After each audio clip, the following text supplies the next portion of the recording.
ನಮಸ್ಕಾರ ವೀಕ್ಷಕರೇ, ಇಬ್ಬನಿ ಚಾನಲ್ಗೆ ಸ್ವಾಗತ.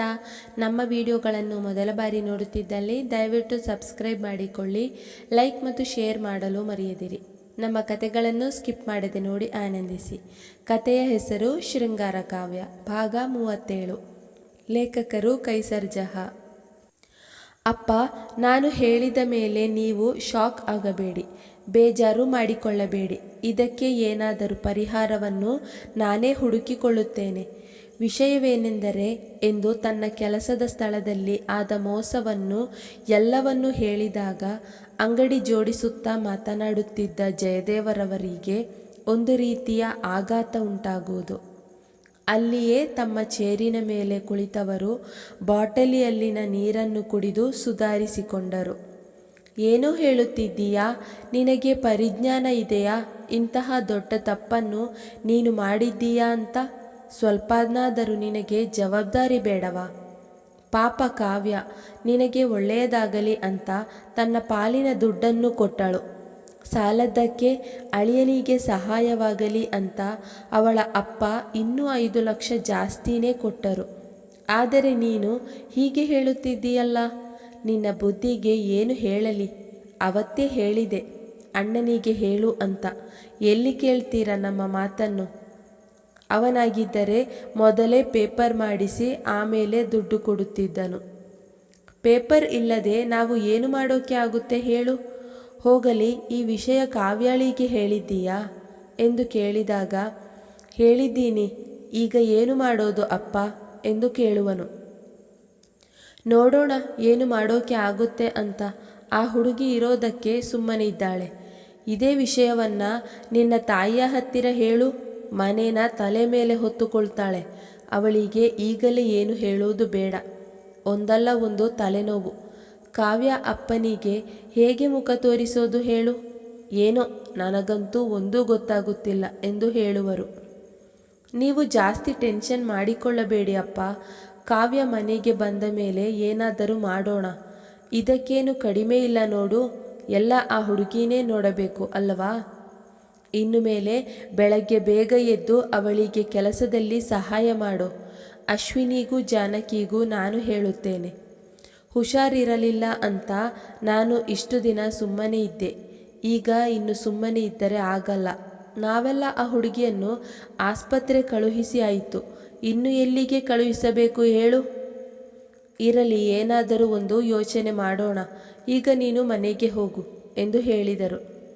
ಆರ್ಯನ್ ಸರಿ ಎಂದು ಅಲ್ಲಿಂದ ಹೊರಡುವನು. ಜಯದೇವರವರು ಸಹ ಅದೇ ಯೋಚನೆ ಮಾಡುತ್ತಾ ಕೂರುವರು.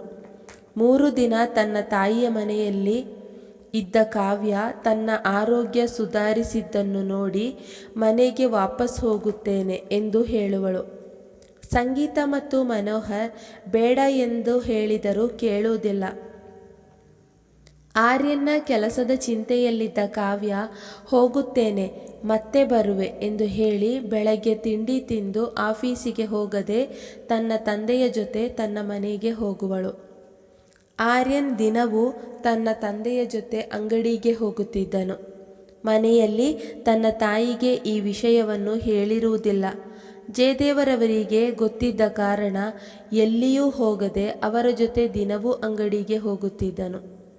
ಇಂದು ಕಾವ್ಯ ಬರುವ ಕಾರಣ ಜಯದೇವ್ ಮತ್ತು ಆರ್ಯನ್ ಸ್ವಲ್ಪ ಲೇಟಾಗಿ ಹೋಗೋಣ ಎಂದು ತೀರ್ಮಾನಿಸಿಕೊಂಡು ಅಂಗಡಿಗೆ ಹೋಗಿರಲಿಲ್ಲ.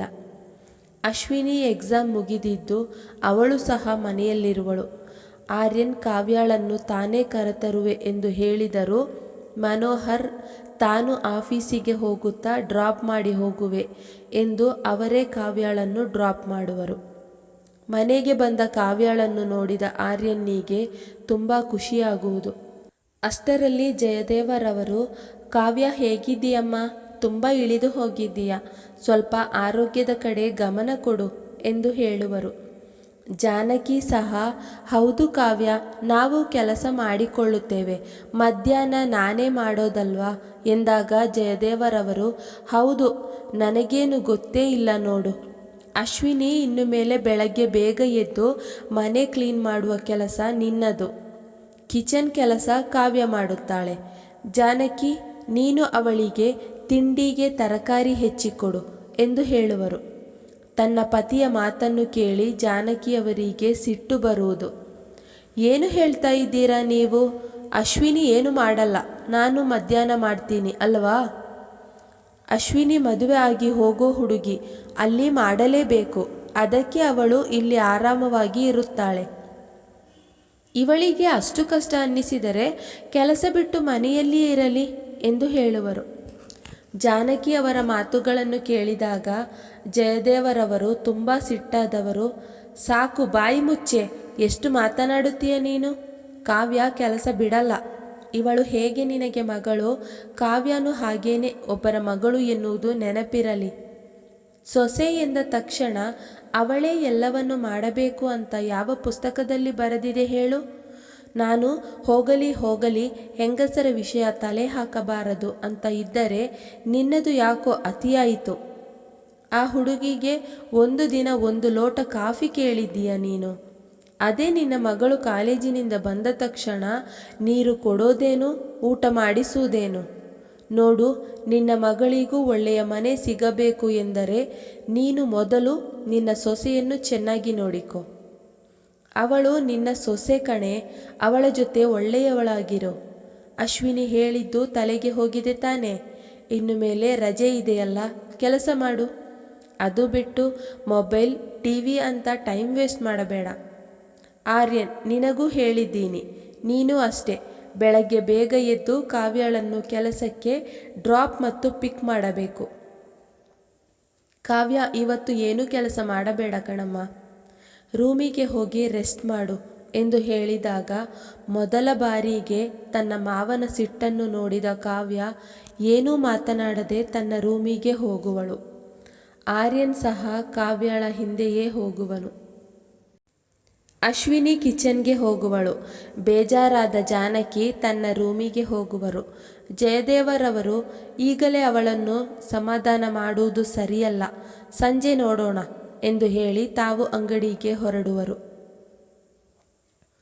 ರೂಮಿಗೆ ಬಂದ ಕಾವ್ಯ ಕನ್ನಡಿಯ ಮುಂದೆ ನಿಂತು ತಾನು ಸಣ್ಣ ಆಗಿದ್ದೇನೆ ಎಂದು ನೋಡಿಕೊಳ್ಳುತ್ತಿದ್ದಾಗ ಹಿಂದೆಯೇ ಬಂದ ಆರ್ಯನ್ ಕಾವ್ಯ ಎಂದಾಗ ಹಿಂದಿರುಗಿ ನೋಡಿದಳು. ಅವಳನ್ನು ಅಪ್ಪಿಕೊಳ್ಳುವನು. ರೀ ಕಾವ್ಯ, ಈ ರೂಮಲ್ಲಿ ನೀವು ಇಲ್ಲದೆ ನನಗೆ ಎಷ್ಟು ಬೇಜಾರಾಯಿತು ಗೊತ್ತಾ? ಈಗ ನೀವು ಹೇಗಿದ್ದೀರಾ ಎಂದು ಒಂದೇ ಸಮನೆ ಕೇಳುವನು. ಅವಳನ್ನು ಬಿಡುವುದಿಲ್ಲ, ಅಪ್ಪಿಕೊಂಡೇ ನಿಂತಿರುವನು.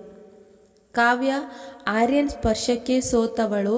ತಾನು ಅವನನ್ನು ಬಳಸಲೇ ಎಂದು ಮನ ಹೇಳುತ್ತಿದ್ದರೆ ಬುದ್ಧಿಯು ಬೇಡ ಕಾವ್ಯ ಬೇಡ ಎಂದು ಹೇಳುತ್ತಿತ್ತು. ಆದರೂ ಬುದ್ಧಿಯ ಮುಂದೆ ಮನಸ್ಸು ಸೋತು ಅವನನ್ನು ಬಳಸುವಳು. 1-2 ನಿಮಿಷ ಇಬ್ಬರೂ ಮಾತನಾಡದೆ ಹಾಗೆಯೇ ಇರುವರು. ಆಗ ಆರ್ಯನ್ ವಾಸ್ತವಕ್ಕೆ ಬಂದವನು ಅವಳಿಂದ ದೂರ ಸರಿಯುವನು. ಸರಿದವನೇ, ಅದು ನಿಮ್ಮನ್ನು ನೋಡಿ ತುಂಬ ದಿನ ಆಯ್ತಲ್ಲ, ಅದಕ್ಕೆ ಎಂದು ಮುಜುಗರದಿಂದ ಹೇಳುವನು. ಅವನ ಮಾತು ಕೇಳಿ ಕಾವ್ಯಳಿಗೆ ಒಂದು ರೀತಿ ನೋವಾಗುವುದು. ಆರ್ಯನ್ ಮೇಲೆ ತುಂಬ ಪ್ರೀತಿ ಇಟ್ಟಿರುವ ಕಾವ್ಯ, ಆರ್ಯನ್ ಒಂದು ಸಲ ತಾನು ಅವನಿಗೆ ಇಷ್ಟ, ಜೀವನ ಪೂರ್ತಿ ನನ್ನ ಜೊತೆಯೇ ಸಂಸಾರ ಮಾಡುತ್ತೇನೆ ಎಂದು ಹೇಳಿದರೆ ಸಾಕು ಎಂದು ಕಾಯುತ್ತಿರುವಳು. ಆದರೆ ಆರ್ಯನ್ ಏನೂ ಹೇಳದೆ ಅವನ ನಡವಳಿಕೆಯಲ್ಲೂ ಆ ರೀತಿ ತೋರಿಸಿಕೊಳ್ಳುವುದಿಲ್ಲ. ಅದೇ ಕಾವ್ಯ ಹೀಗೆ ತುಂಬ ನೋವು ನೀಡುವುದು. ಆರ್ಯನ್ ಅವಳನ್ನು ಒಬ್ಬ ಗೆಳತಿಯಾಗಿ ನೋಡುತ್ತಿದ್ದನೇ ವಿನಃ ತನ್ನ ಪ್ರೀತಿಯ ಹೆಂಡತಿಯಾಗಿ ನೋಡುತ್ತಿರಲಿಲ್ಲ. ಬೇಜಾರಾದ ಕಾವ್ಯ ಬೇರೆ ಏನೂ ಮಾತನಾಡದೆ, ಹೇಳಿ ಆರ್ಯನ್, ಈಗ ಮುಂದೆ ಏನು ಯೋಚನೆ ಮಾಡಿದ್ದೀರಾ ಎಂದು ಸೀದಾ ವಿಷಯಕ್ಕೆ ಬಂದಳು. ಗೊತ್ತಿಲ್ಲ ಕಾವ್ಯ, ಅಪ್ಪನಿಗೆ ಈ ವಿಷಯವನ್ನು ಹೇಳಿದ್ದೇನೆ. ದಿನವೂ ಎಲ್ಲಿಗೆ ಅಂತ ಹೋಗಲಿ, ಅದಕ್ಕೆ ಅಪ್ಪನಿಗೆ ವಿಷಯ ಹೇಳಿ ಅವರ ಜೊತೆ ಅಂಗಡಿಗೆ ಹೋಗುತ್ತಾ ಇದ್ದೀನಿ ಎಂದಾಗ, ಹೌದಾ, ಒಳ್ಳೆಯದೇ ಆಯಿತು, ಮಾವನಿಗೆ ವಿಷಯ ಗೊತ್ತಾಗಿರೋದು. ಹೌದು, ನಾನು ಒಂದು ಮಾತು ಹೇಳುತ್ತೇನೆ ಆರ್ಯನ್, ನೀವು ಅಂಗಡಿಗೇನೆ ಯಾಕೆ ಹೋಗಬಾರದು ಎಂದು ಕೇಳಿದಾಗ, ಏನು ಹೇಳುತ್ತಾ ಇದ್ದೀರಾ ಕಾವ್ಯ, ದಿನವೂ ಅಂಗಡಿಗೆ ಹೇಗೆ ಹೋಗಲಿ ನಾನು? ಇಲ್ಲ, ಅಂಗಡಿಗೆ ಹೋಗಲ್ಲ, ಬೇರೆ ಎಲ್ಲಿಯಾದರೂ ಕೆಲಸ ಹುಡುಕುತ್ತೇನೆ ಎಂದಾಗ, ಆರ್ಯನ್ ಕೆಲಸ ಸಿಗುವುದು ತುಂಬ ಕಷ್ಟ, ಅದು ನಿಮಗೂ ಗೊತ್ತಿರುವ ವಿಷಯವೇ.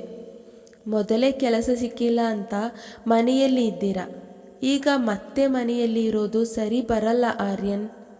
ಕಾವ್ಯ ಹೇಳಿದಾಗ ಆರ್ಯನ್ ಯೋಚಿಸುತ್ತಾ, ಕಾವ್ಯ ತನಗೆ ಕೆಲಸವಿಲ್ಲ ಮತ್ತೆ ತಾನು ದುಡ್ಡು ಕಳೆದುಕೊಂಡೆ ಎಂದು ಈ ರೀತಿ ಹೇಳುತ್ತಿದ್ದಾರೆ ಎಂದು ಮನಸ್ಸಲ್ಲೇ ಎಂದುಕೊಂಡು ಸ್ವಲ್ಪ ಸಿಟ್ಟಾಗುವನು. ಅಂದರೆ ನಿಮ್ಮ ಮಾತಿನ ಅರ್ಥವೇನು ಕಾವ್ಯ? ಮುಂದುವರಿಯುತ್ತದೆ. ಈ ಕಥೆ ಮುಂದಿನ ಸಂಚಿಕೆಯನ್ನು ಮುಂದಿನ ವಿಡಿಯೋದಲ್ಲಿ ಹಾಕಲಾಗುವುದು. ನಿಮ್ಮೆಲ್ಲರ ಪ್ರತಿ ಕಮೆಂಟ್ ನಮಗೆ ಸ್ಫೂರ್ತಿದಾಯಕ. ಪ್ರಿಯ ವೀಕ್ಷಕರೇ, ನಮ್ಮ ಈ ಕತೆ ಇಷ್ಟವಾಗಿದೆ ಎಂದು ಭಾವಿಸುತ್ತೇವೆ. ಇದೇ ರೀತಿ ಮುಂದಿನ ವಿಡಿಯೋಗಳಿಗಾಗಿ ನಮ್ಮ ಚಾನಲ್ಗೆ ತಪ್ಪದೇ ಸಬ್ಸ್ಕ್ರೈಬ್ ಆಗಿ, ಪಕ್ಕದಲ್ಲಿರುವ ಬೆಲ್ಲೈಕನನ್ನು ಪ್ರೆಸ್ ಮಾಡಿ. ಧನ್ಯವಾದಗಳು.